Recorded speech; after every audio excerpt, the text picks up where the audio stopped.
ट्रोपोपोज के बारे में। ट्रोपोपोज आपकी कैसे कैसे वेरी करती है, ठीक है।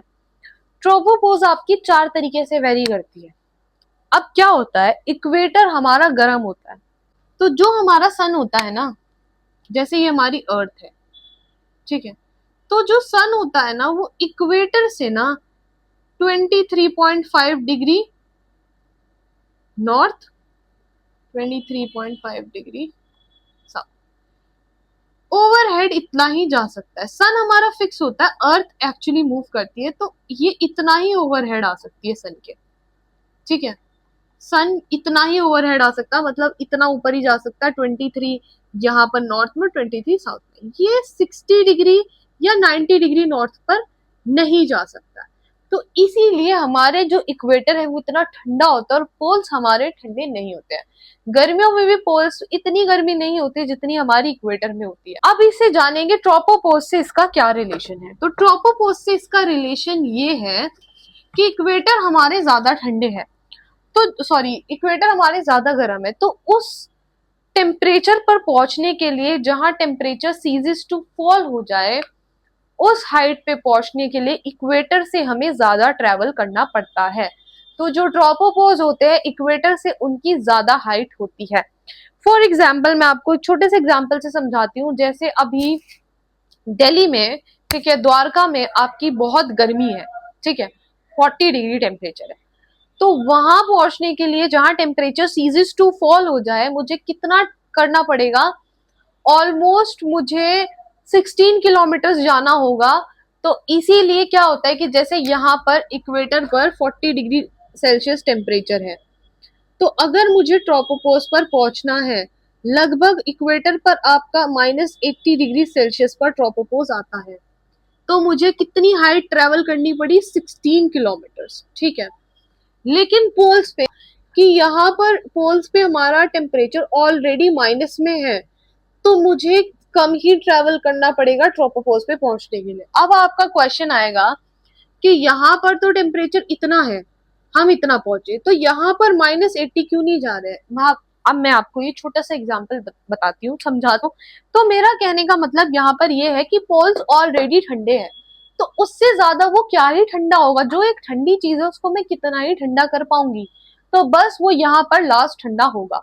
लेकिन कोई गर्म चीज है, वो जब ठंडी होगी तो वो काफी मैं उसको ठंडा कर पाऊंगी, ठीक है। सो इक्वेटर से हम ट्रोपोपोज 16 किलोमीटर पर हमारा आता है, ठीक है। अब मोस्ट प्रोमिनेंट ब्रेक की बात कर लेते हैं। मोस्ट प्रोमिनेंट ब्रेक क्या है, मतलब एकदम से आप इस हाइट का ड्रास्टिक चेंज कहां पर देखोगे, उसको मोस्ट प्रोमिनेंट ब्रेक बोल रहे हैं। तो वो मैं 2 जगह देखूंगी, एक तो मैं देखूंगी 60 डिग्री नॉर्थ पर और एक मैं देखूंगी 40 डिग्री नॉर्थ पर, ठीक है। 40 डिग्री नॉर्थ पर सीधा मेरी ट्रोपोपोज की हाइट हो जाएगी 12 किलोमीटर, यहाँ पर 11 किलोमीटर, ठीक है। और पोल्स पे मेरी ट्रोपोपोज की हाइट होती है 8 किलोमीटर, ठीक है, ये हमें याद रखना है, ठीक है। तो हमारी इक्वेटर पर तो हो गई 16 किलोमीटर। तो अब यहाँ पर ऐसा क्यों हुआ, यहाँ पर इसलिए ऐसा हुआ कि जो मेरा सन था वो सिर्फ 23 डिग्री सेल्सियस तक ही जा सकता था, मतलब 23 डिग्री नॉर्थ तक ही वो ओवरहेड आ सकता है हमारी अर्थ के, ठीक है। तो उससे क्या होगा, इसके बाद वालों को तो सन ओवरहेड आ ही नहीं रहा है, तो यहाँ पर ठंडा, यहाँ पर आपको ठंडा ही मिलेगा, ठीक है। यहाँ पर क्योंकि सन जहां पड़ रहा है ओवरहेड, ज्यादा गर्मी तो वही होगी, तो इसीलिए यहाँ पर सन ओवरहेड नहीं आ पाता है। तो यहाँ पर इसीलिए इतना ड्रास्टिक चेंज देखा गया है, क्योंकि यहाँ पर गर्म तो ज्यादा हुआ ही नहीं, तो गर्म ज्यादा नहीं हुआ, तो इसीलिए ट्रोपोपोज हमारा जल्दी आ गया। तो 12 किलोमीटर पर हमारा मोस्ट प्रोमिनेंट ब्रेक है कि 16 था यहाँ पर और सीधा यहाँ पर अब 12 किलोमीटर हो गया। बोले कि ट्रू प्रोमिनेंट ब्रेक कहाँ है, तो वो बोलेंगे हम 60 और 40, और बोले मोस्ट प्रोमिनेंट ब्रेक कहाँ है, तो वो है हमारा 40 डिग्री नॉर्थ पर। तो अब क्या हो रहा है, जैसे जैसे हम अर्थ पर ट्रैवल कर रहे हैं, पोल्स पर जा रहे हैं, वैसे वैसे हमारा ट्रोपोपोज आप देख रहे हो कम हो रहा है। ट्रोपोपोज कम हो रहा है ना हमारा, ठीक है। जैसे जैसे मेरी हाइट इंक्रीज हो रही है, मेरा ट्रोपोपोज कम हो रहा है। तो ये क्या होते हैं, अब मैं आपको बता देती हूँ। लैटिट्यूड तो होता है 0 डिग्री से 90 डिग्री नॉर्थ एंड साउथ, और लॉन्जिट्यूड हमारा होता है 0 डिग्री से 180 डिग्री ईस्ट या वेस्ट। लॉन्जिट्यूड्स होती है ऐसे ऐसे ऐसे, और लैटिट्यूड होता है ऐसे ऐसे ऐसे ऐसे, ठीक है, इनको लैटिट्यूड बोलते हैं। ठीक है, थोड़ा सा ही कंफ्यूजिंग होता है लॉन्जिट्यूड और लैटिट्यूड, तो मैंने आपको बता दिया। लैटिट्यूड ऐसे, तो जैसे जैसे मैं लैटिट्यूड मेरा इंक्रीज हो रहा है, ठीक है, मैं कहां से, मैं साउथ से जैसे जैसे नॉर्थ की तरफ जा रही हूँ, क्योंकि ये चीज, ये नॉर्थ और ये साउथ होता है ना, तो जैसे जैसे मैं साउथ से नॉर्थ की तरफ जा रही हूँ, वैसे वैसे मेरा जो क्या होता है, ट्रोपोपोज की जो हाइट है वो क्या हो रही है, डिक्रीज हो रही है। मतलब मेरा लैटिट्यूड जैसे जैसे बढ़ रहा है, मेरी ट्रोपोपोज की हाइट डिक्रीज होती है। ये तो हमने पहली चीज मान ली जिससे हमारी ट्रोपोपोज की हाइट अफेक्ट होती है।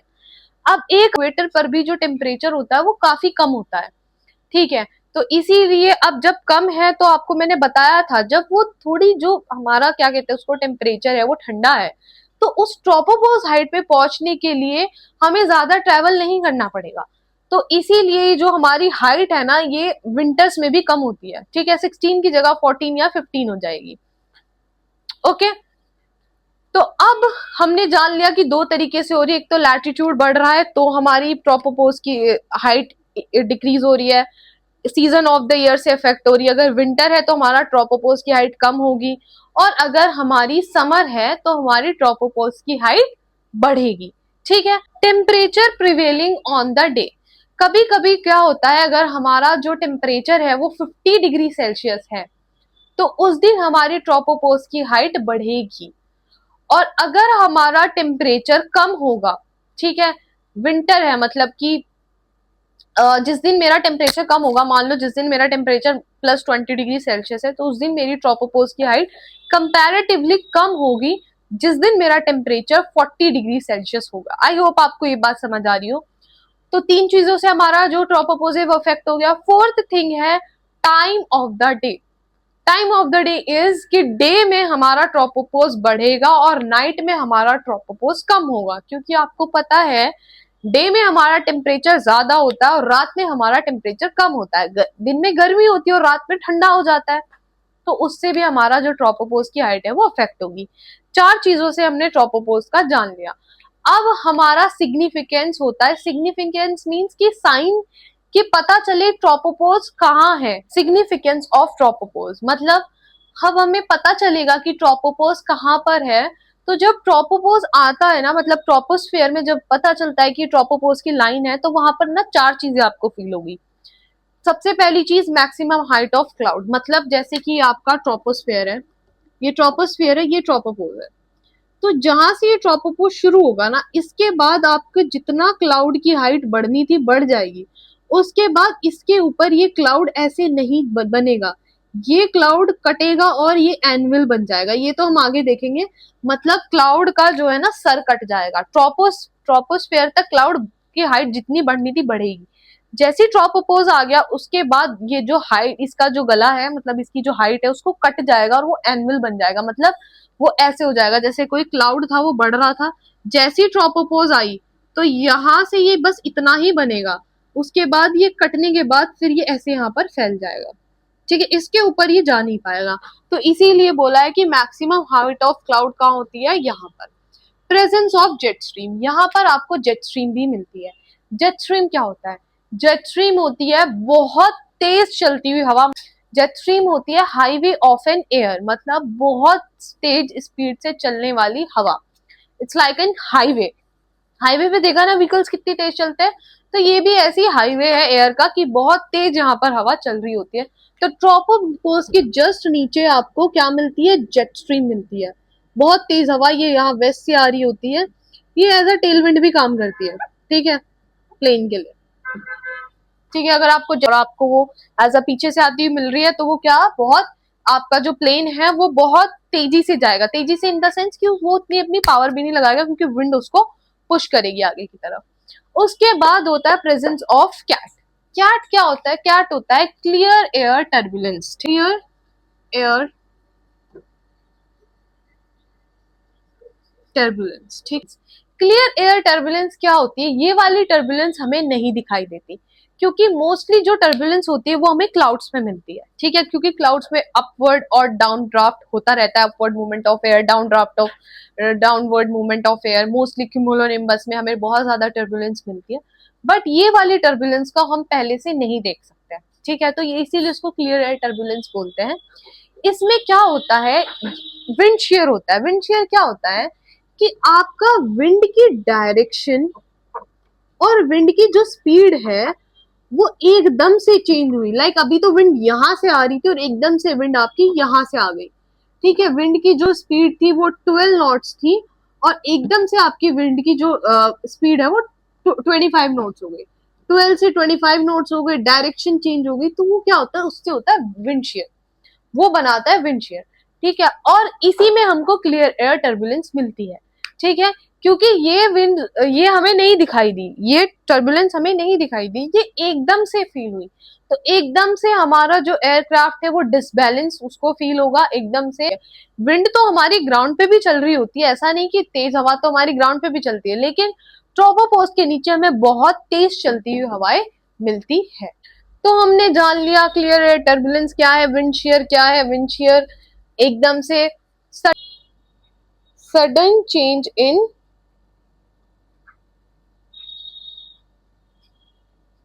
स्पीड और डायरेक्शन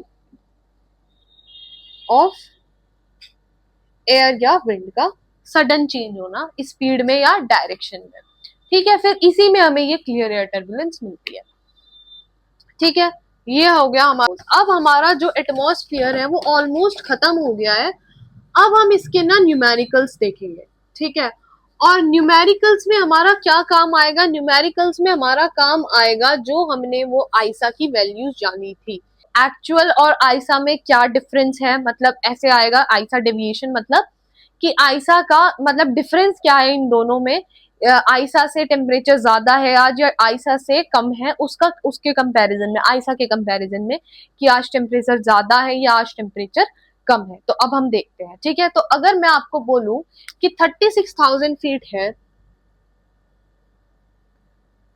आपकी हाइट, ठीक है, ऑल्टीट्यूड आपका 36,000 फीट है, अब मैं आपको बोलूं कि मुझे बताओ कि आइसा का टेम्परेचर क्या होगा, बताओ मुझे आइसा का टेम्परेचर क्या होगा, तो क्या आप बता सकते हो, क्योंकि 15 डिग्री सेल्सियस तो मैंने सरफेस पे माना था, ठीक है, लेकिन अब तो मैं ये तो मैं 36,000 फीट की बात कर रही हूँ, या तो फिर अब आप ऐसे निकालो कि हर 1000 फीट पर कितना कम हो रहा है, हर 1000 फीट पर आपका जो टेम्परेचर है वो कितना कम हो रहा है, 2 डिग्री सेल्सियस। और मैंने आपको बताया था कि हमने जो ट्रोपोपॉज की हाइट है उसको कितना माना है, 11 किलोमीटर, और फीट में 36,000 फीट, क्योंकि 11 से 20 किलोमीटर तक, ये वाली बात मैं इसलिए दोबारा रिपीट कर रही हूँ क्योंकि अभी क्वेश्चन आएगा ऐसा ही, ठीक है, और उसके बाद आप कंफ्यूज हो जाएंगे कि क्या बताना था। 11 किलोमीटर से और 20 किलोमीटर तक तो आपका जो टेम्परेचर है वो कांस्टेंट है, 56.5 डिग्री सेल्सियस का 56.5 डिग्री सेल्सियस ही रहता है ना, यही, ठीक है, और फीट में क्या है, 36,000 फीट से 65,000 फीट तक ये होता है, ठीक है, तो अब यहाँ पर तो टेम्परेचर सेम रहेगा, तो आइसा का टेम्परेचर कितना होगा, बिना किसी कैलकुलेटर के, बिना किसी फॉर्मूला के, सिंपल आप इस पे बताएंगे कि 56.5 डिग्री सेल्सियस होगा, ठीक है, ये तो आपने बता दिया। अब अगर मैं आपसे पूछूं 32,000 फीट पर क्या होगा आइसा का टेम्परेचर, तो मेरे ख्याल से ये भी आप मुझे इजीली बता पाएंगे, क्योंकि 36,000 फीट, 35,000 फीट, 34,000 फीट, अभी आप देखना मैं ये क्यों कर रही हूँ, 33,000 फीट, 32,000, ठीक है, अब 36 पर हमें पता है कि -56.5 डिग्री सेल्सियस, और हमें ये भी पता है कि हर 2 डिग्री सेल्सियस पर, सॉरी, हर 1000 फीट पर हमारा जो टेम्परेचर है वो कितना डिक्रीज होता है, 2 डिग्री, ठीक है, अब अगर ये 2 डिग्री डिक्रीज हुआ है तो अगर मुझे नीचे का निकालना होगा तो क्या मैं इसमें 50, अब मैं माइनस करने की जगह प्लस करूंगी इसमें, तो कितना आएगा 56 में। अब मैं इसमें ये प्लस करूंगी, ठीक है, ये प्लस क्यों कर रही हूँ, क्योंकि अब मैं नीचे की तरफ का निकाल रही हूँ, ठीक है। तो प्लस करके ये क्या आएगा, ये मेरा आएगा ऑलमोस्ट 56 54.5 डिग्री सेल्सियस। इसमें किसी को कंफ्यूजन तो नहीं है ना। और अगर मैं और नीचे का निकालूंगी तो ये मेरा आएगा 52.5 डिग्री सेल्सियस। मैं और नीचे का निकालूंगी तो 50 डिग्री सेल्सियस, ठीक है। 50.5 मतलब वही 50, ठीक है। और नीचे का मैं करूंगी तो कितना आएगा 48 डिग्री सेल्सियस। तो मेरा आ गया 30,000 फीट पर आइसा का जो टेम्परेचर है वो है हमारा -48 डिग्री सेल्सियस, ठीक है। लैप्स रेट, इसको लैप्स रेट बोल रहे हैं ना, लैप्स रेट से मैंने निकाल दिया, ठीक है। लेकिन अगर अब मैं आपको बोलूं कि ये तो हो गया, ये समझ आ गया ना सबको। अगर मैं आपको बोलूं अब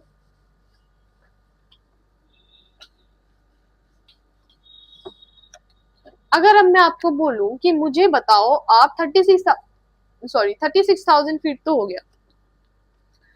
अब मैं आपको बोल रही हूं कि मुझे बताओ 20,000 फीट पर आइसा का टेम्परेचर क्या होगा। तो आप बता पाएंगे? कब तक आप ये वाला फॉर्मूला लगाएंगे कि 36 एवरी 1,000 फीट पर 2 डिग्री, अब आप बढ़ाते जाएंगे या कम करते जाएंगे, कम करते जाएंगे? कब तक करेंगे आप ऐसा? एक स्टेज पर आकर आप इस मेथड से नहीं कर पाएंगे। अब मैं आपको फॉर्मूला समझाती। ये चीज मैंने आपको इसलिए बताई थी, ये वाली ट्रिक, कि आपको पता हो कि फॉर्मूला कैसे अप्लाई हो रहा है। तो अब मैं आपके सामने फॉर्मूला इंट्रोड्यूस करती हूँ। 3 माइनस ऑल्टीट्यूड अपॉन 1000 इंटू 2, ठीक है। ये मेरा फॉर्मूला है आइसा टेम्परेचर निकालने का, ठीक है। इससे आइसा टेम्परेचर इजिली निकल जाएगा। अब मैं इस फॉर्मूले में ऑल्टीट्यूड, ये ऑल्टीट्यूड ही है ना, कुछ और तो नहीं है। तो अब मैं यहाँ पर रखूंगी 20,000 फीट, ठीक है। 20,000 यहाँ रखूंगी, 1,000 मेरा नीचे है, ठीक है। 3 जीरो से 3 जीरो गई और ये कितना हो गया 2 2 जा 4, ये हो गया 40। अब 40 माइनस 15 करूंगी मैं, 5 गए, 3 में से 1 गया 25, तो ये मेरा आ गया 25 डिग्री सेल्सियस आइसा का टेम्परेचर। इसमें किसी को कोई कंफ्यूजन, कोई डाउट अगर है तो कमेंट सेक्शन में बता देना। नेक्स्ट वीडियो जब मैं बनाऊंगी तो मैं वो कमेंट देख लूंगी और पहले मैं वो आपका जो डाउट होगा उसी को कवर करूंगी। एक चीज और मुझे आई है अभी दिमाग में कि बट अगर आपका किसी का एग्जाम होगा नेक्स्ट डे, आपने वीडियो देखी आज और आपका एग्जाम है नेक्स्ट डे, हो सकता है कि मैं वीडियो अब नहीं डाल रही हूँ नेक्स्ट डे। जरूरी तो नहीं है कि मैं हर नेक्स्ट डे, क्योंकि डाउट्स तो आपके नए नए आते जाएंगे, जैसे जैसे नए नए लोग वीडियो देखेंगे तो नए नए डाउट्स आएंगे। तो उसके लिए एक इजी चीज हम कर सकते हैं, आप मुझे डायरेक्टली इंस्टाग्राम पे डीएम करना, जो भी आपका डाउट होगा उसकी फोटो खींच के या टाइप करके, जैसे भी आपको कंफर्टेबल हो, आप मुझे इंस्टाग्राम पे डीएम करना। उसके बाद आपका जो वो डाउट होगा विद इन तभी के तभी वहीं पे सॉल्व हो जाएगा, ठीक है। रिप्लाई आपको आएगा, थोड़ा टाइम लग सकता है, 1 घंटा 2 घंटा या आधा दिन, बट ऐसा नहीं कि आपको पूरा दिन ही रिप्लाई नहीं आएगा, पूरे दिन में आपको एक बार रिप्लाई जरूर आएगा। तो आप मुझे इंस्टाग्राम पे डीएम करना, मैं अपनी जो आईडी है वो डिस्क्रिप्शन में टैग कर दूंगी, ठीक है।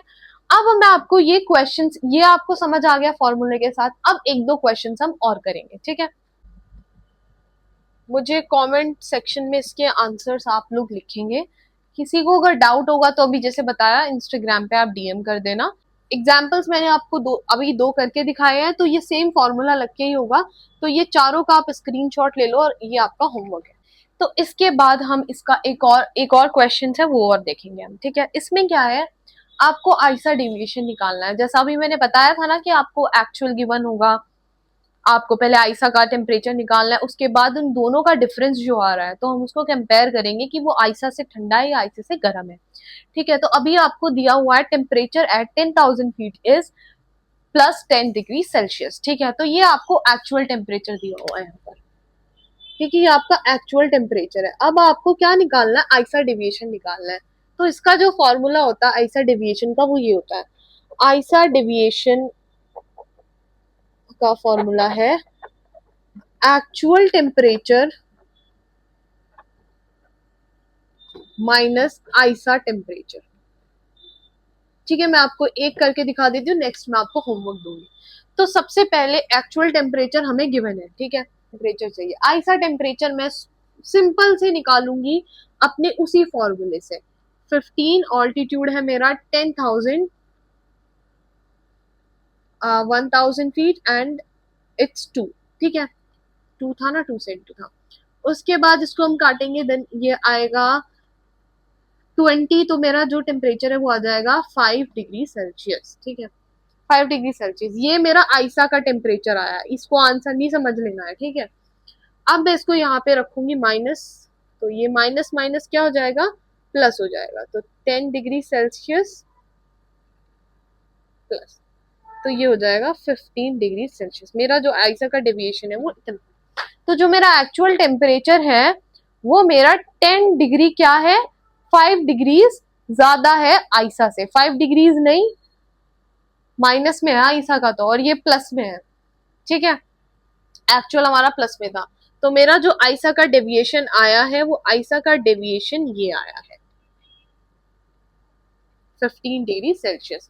तो जो मेरा टेम्परेचर है, एक्चुअल वाला जो टेम्परेचर है आइसा से 15 डिग्री ठंडा है, ठीक है, 15 डिग्री ठंडा है ना, आइसा का माइनस में और ये 15 डिग्री है, तो आइसा से 15 डिग्री ठंडा है, 15 डिग्री ज्यादा है, सॉरी गर्म है, ठीक है, ये ठंडा होता है, माइनस इज कूलर, कूल, और ये क्या कहते हैं उसको, प्लस में आ रहा है, तो ये गर्म है।